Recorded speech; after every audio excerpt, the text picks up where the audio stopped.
All right. Well, I want to welcome everyone again for the release of the 2024 Dirty Dozen report.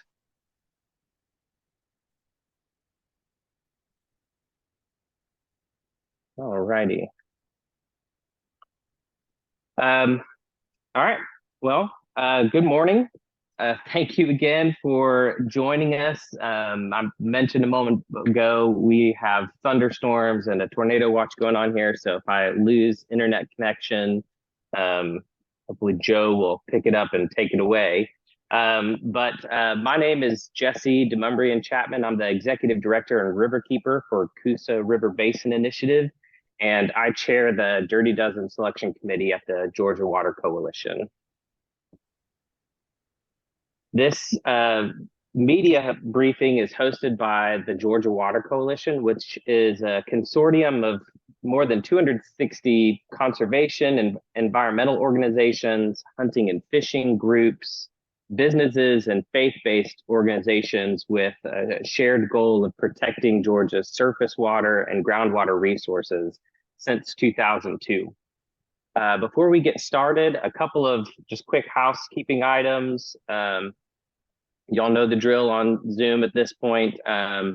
Keep yourself muted until the end, and we'll do a question and answer after we present the items in the list. And I can mute people manually if we run into any issues, but we should all be pretty good at coming on and off mute at this point in our lives. And hopefully you received the press release announcing the Dirty Dozen and a link to the full report in your email. If you didn't, you can find that on the Georgia Water Coalition's website, which is gawater.org. And I'm also dropping the link. Well, I was dropping the link. I will drop the link in the chat here in just a moment. But you can find the link to the Dirty Dozen report on the front page of the Georgia Water Coalition website. So back to why we're here. We're hosting this briefing today to release our 2024 Dirty Dozen report. I appreciate y'all joining us. It's nice to get back to our standard Dirty Dozen format after we released a special edition focused on the Clean Water Act in 2022. So we are back to our standard format this year. And this year's report, our 13th edition, tackles some of the consequences of Georgia's ascension to the status of the #1 state to do business. That status may be something we are proud of, but our success in economic development has had a downside. Failure to plan for growth, failure to enforce existing environmental laws that protect our water resources, and failure to provide adequate funding for the state agency charged with protecting the state's environment has inevitably led to impacts to resources upon which we all depend. Joining me in presenting this year's Dirty Dozen report is Joe Cook, Paddle Georgia coordinator and guidebook author with the Georgia River Network, and also the author of this report. So Joe, I will turn it over to you to begin running down our 2024 Dirty Dozen list. Thank you, Jesse. The first thing we'll do is we'll jump into the impacts of perhaps the state's largest economic driver, and that is the Port of Savannah. The deepening of the harbor, completed in 2022 at a cost to taxpayers of some $970 million, has ushered in a new era of mega ships at the nation's third busiest port and spurred growth in surrounding coastal communities. This growth is now threatening the region's surface water supplies on Abercorn Creek. A warehouse development boom surrounding that creek has threatened its integrity and spawned a backlash from residents who have organized "Don't Box Me In" groups aimed at preserving the area's rural landscape and historic culture. Similarly, associated growth has caused conflicts between water users and suppliers and caused concern over the limited Floridan aquifer. upon which virtually all of South Georgia depends. With saltwater intrusion limiting withdrawals from the Floridan on the coast, communities are now scrambling to find new water sources to meet the needs of developments like the massive Hyundai electric vehicle plant in Bryan County. When Bryan County officials sought to tap the Floridan in neighboring Bullitt County, it set off alarm bells among farmers and local residents concerned about impacts to their well water. Coordinated and enforceable water planning is sorely needed for the region. Continuing the theme of economic growth, tax breaks to lure data centers to Georgia have had unintended consequences for the state's energy and water supplies. These massive facilities that enable our online lives, like what we are doing presently, and keep our digital data use, they use tremendous amounts of energy and water. This year, Georgia Power Company successfully petitioned the Public Service Commission to tap fossil fuel power sources to meet the unexpected energy demands of all the state's new data centers. The electricity provider reports that projected load growth has jumped to levels 17 times greater than originally forecast, and that 80% of that increase was due to new data centers. A measure to pause the data center tax incentives passed the General Assembly, but Governor Kemp vetoed that bill earlier this week. So state leaders need to rethink tax incentives for data centers, taking into consideration the state's available water and power resources. Next, we'll jump down to Southwest Georgia and a story in Bainbridge and Decatur County that broke earlier this year and exposed the monkey business potential of local economic development authorities. These quasi-governmental agencies can use local tax dollars and services to lure businesses to their area. The local authority in Bainbridge gave a sweetheart of a deal to a facility that plans to construct a monkey breeding facility that will ultimately house some 30,000 primates for use in medical research. That's more monkeys than there were people in Decatur County. What's more, the deal was done in secret. When the public discovered the plan, the backlash was, of course, immediate. Now the local city and county commission are trying to undo the deal. More oversight of the more than 350 local development authorities is needed to prevent this kind of monkey business. I'll now send it back to Jesse to talk about issues impacted by anemic funding for Georgia's Environmental Protection Division, as well as emerging pollutants known as PFAS. Thanks, Joe.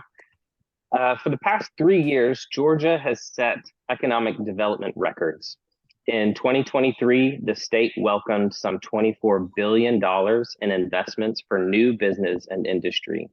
This growth is nothing new. Since the year 2000, Georgia has added some 3 million people to its population and seen its annual state revenues more than double. Unfortunately, funding for Georgia's Environmental Protection Division has not kept pace with this growth. Since 2013, when adjusted for inflation, the agency charged with protecting the state's natural resources has seen its budget slashed by 30%. Over the past 2 decades, EPD staff has shrunk by about 150 employees. The agency has about 12 employees responsible for inspecting sites and enforcing erosion and sedimentation laws statewide in over 380 jurisdictions.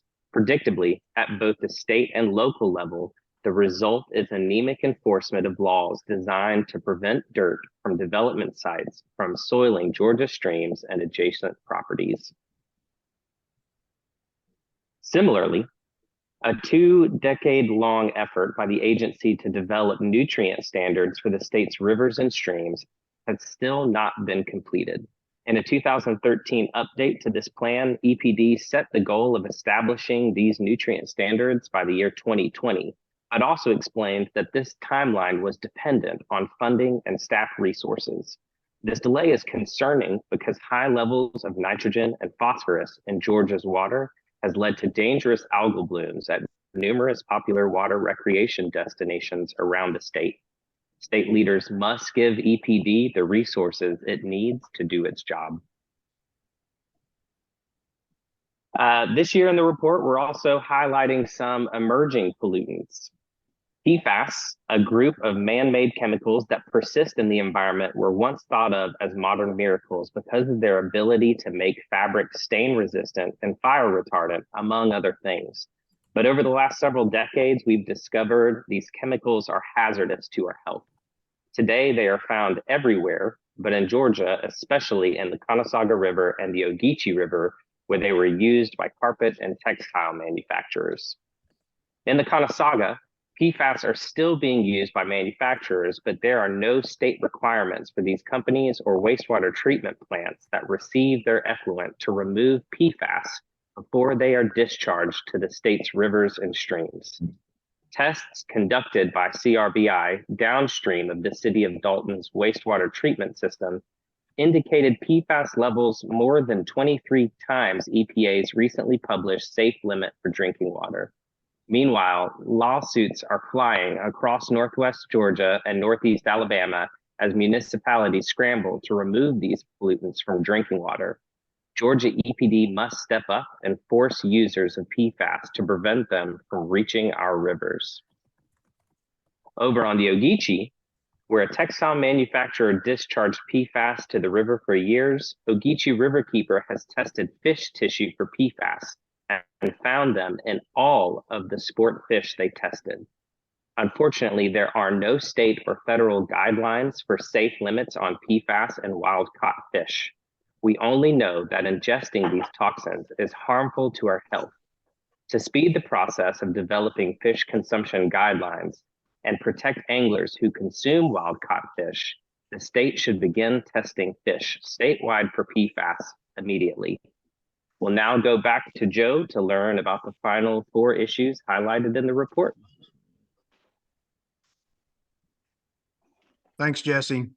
There are several issues making return appearances in the Dirty Dozen report. On the Altamaha River, the RYAM pulp mill in Jessup is included again. The mill discharges some 50 million gallons of effluent daily that discolors the river and leaves it smelling of the mill.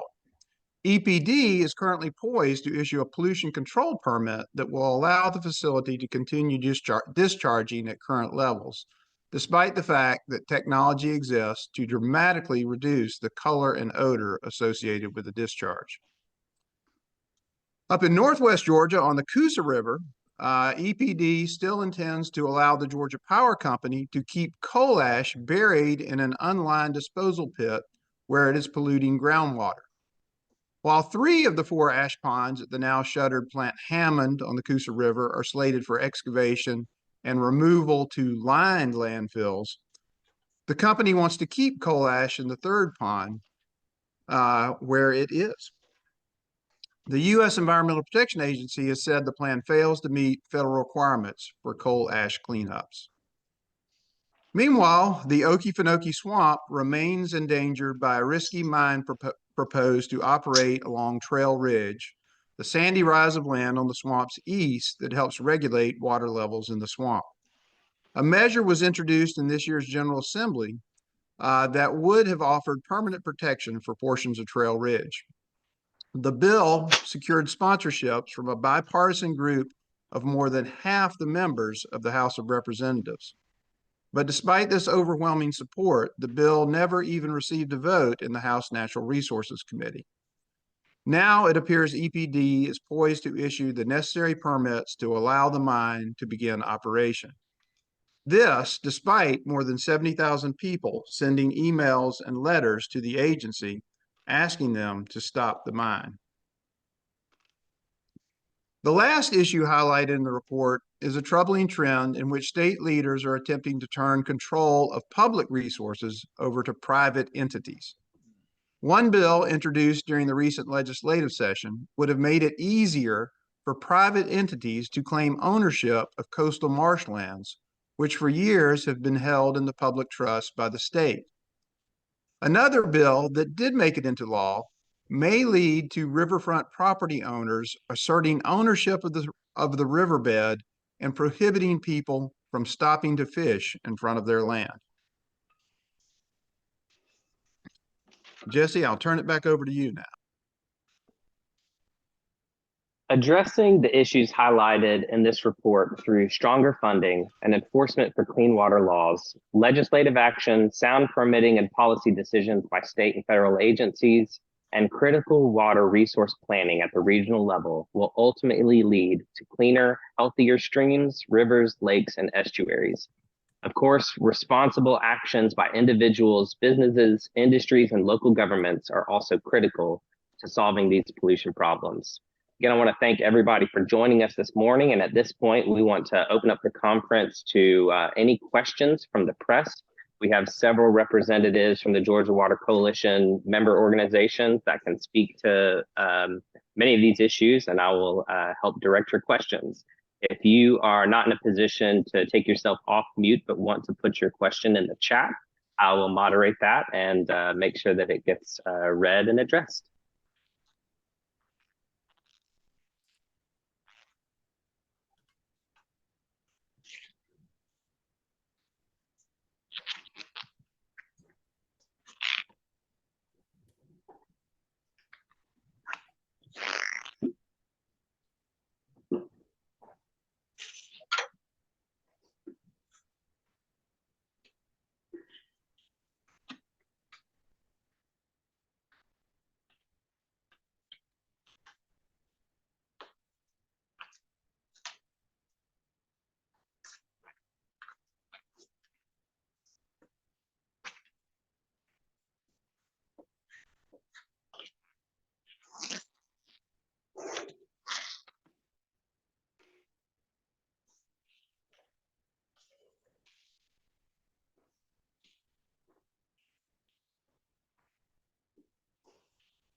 You did it, Joe. You answered all the questions.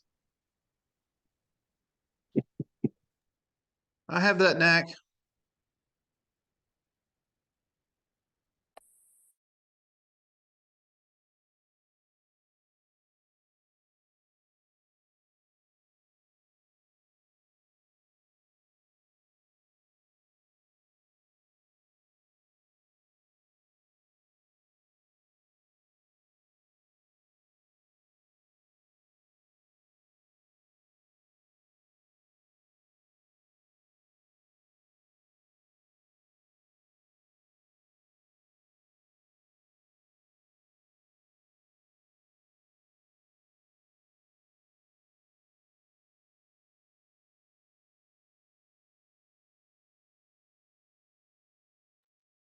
While we wait to see if anyone has questions regarding any of the entities in this report, I'll remind folks that the full report can be found on the Georgia Water Coalition's website, which is gawater.org. And the slide deck from today can also be found on that Dirty Dozen page with contact information for all of the different entries in the report. So if you have questions that hit you later on, you can follow up with those folks directly.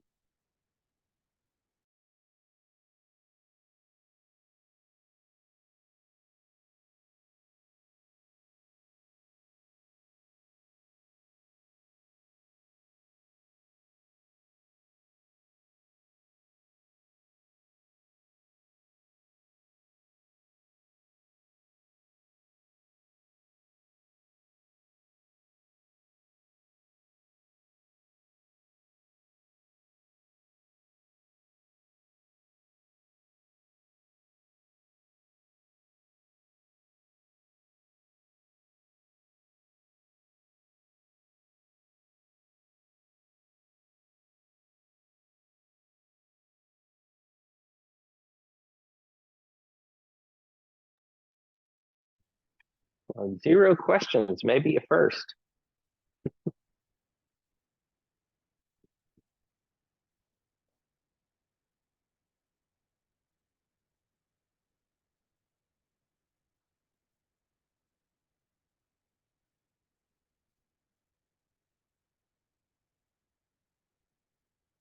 One more opportunity to ask questions.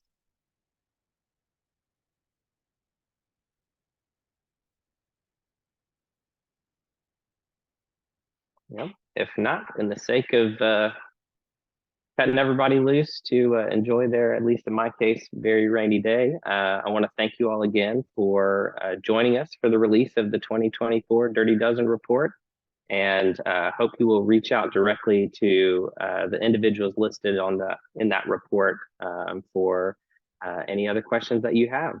I want to thank you all again for joining us this morning.